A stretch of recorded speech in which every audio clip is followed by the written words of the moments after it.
Traversant du régime colonialiste, nos blessures sont trop fraîches et trop douloureuses encore pour que nous puissions les chasser de notre mémoire.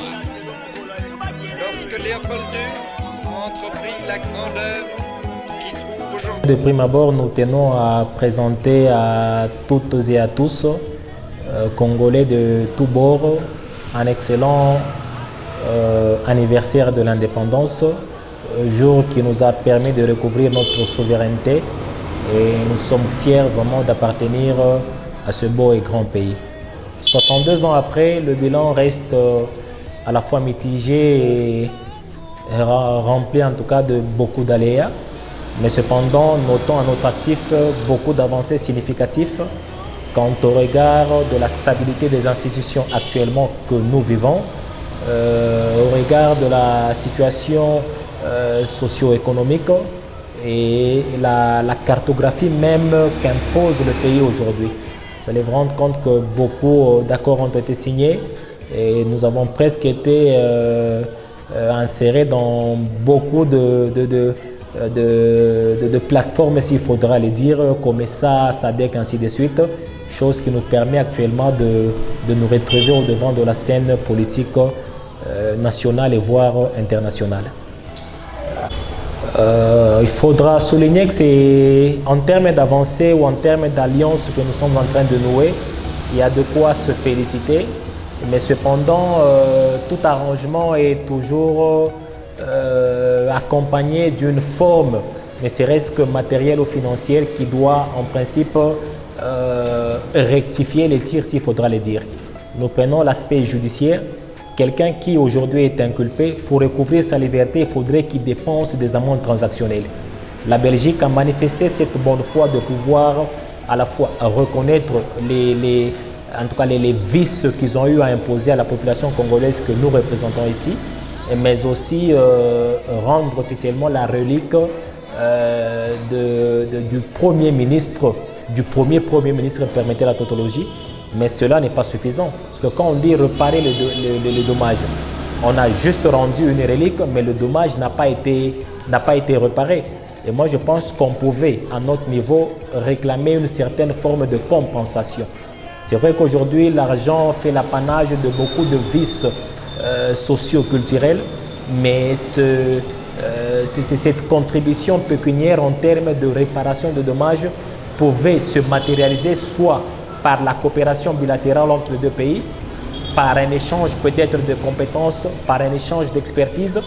Et j'étais en train de m'imaginer où, au nom du parti, nous étions en train de souhaiter que l'usine jusque-là de raffinerie de nos cuivres, de nos minéraux, soit en tout cas délocalisée de la Belgique vers la RDC. Ça serait vraiment en termes d'avancées significatives et cela permettrait en tout cas un renouveau pour un boom et un décollage de notre économie. Vous allez voir. Quant à cette question liée à la sécurité du pays, vous allez comprendre que la RDC n'a jamais attaqué d'une manière ou d'une autre ses voisins traditionnels. Et ce que nous sommes en train de faire aujourd'hui, c'est juste une riposte. Riposte à quoi? Riposte à tout ce que nous avons eu à vivre comme attaque, comme aléa. Et c'est vrai qu'avec l'accord de Nairobi, il y a presque des avancées significatives, mais ici, il faudra décrier la main noire qui semble alimenter ces milices là-bas.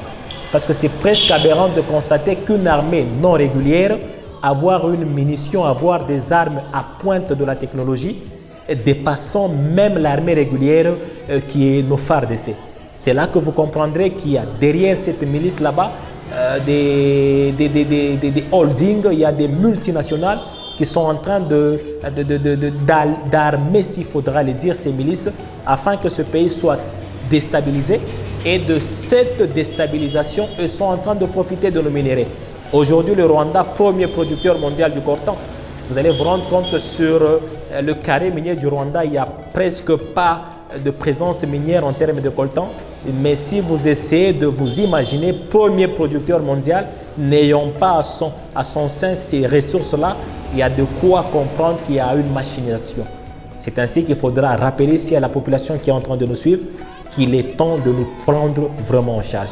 Cette guerre n'est que la conséquence des accords que nous avions passés il y a 10 ans que nous avions passé il y a 5 ans, il y a 20 ans, et aujourd'hui nous sommes en train de payer le pot cassé. Il est temps de mettre fin à cela et que nous puissions en tout cas, comme l'a dit le feu Laurent Désiré Kabila, nous prendre en charge.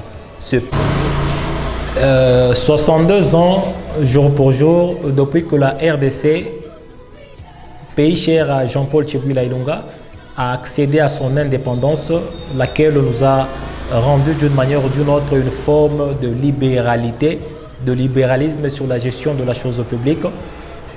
Le mouvement de Congolais Unis, parti cher à son excellence universelle de la paix Jean-Paul Tchiboula Ilunga, géré au niveau urbain par le camarade fédéral Albert Kitenge alias 500 Giga, ensemble avec son comité fédéral, tenait de prime abord à souhaiter un heureux jour d'indépendance et un anniversaire à son excellence Jean-Paul Tchiboula Ilunga, secondo à Maman Viviane Massengo, camarade présidente interfédérale alias Mama Wakatanga, et à toutes et à tous les militants qui partagent la vision, l'idéologie de notre cher parti. En tout cas, que cette journée est relativement liée d'une manière ou d'une autre à nos valeurs éthiques et morales, soit pour nous une journée de réflexion, et que cette journée nous révolte à pouvoir faire davantage, que ce pays, ce beau et cher pays, puisse aller de l'avant. Et il ne pourra aller de l'avant que lorsque la mentalité de nos populations, la mentalité de nos Congolais et Congolaises pourront vraiment changer jusqu'à ce que nous puissions avoir une classe sociale moyenne, chose qui n'existe d'ailleurs. Vive la République démocratique du Congo, que vive le mouvement de Congolais Unis, que vive le camarade Jean-Paul Tchiboula Ilunga. MCU viva! Viva! MCU viva! Viva! MCU, unité, solidarité, développement.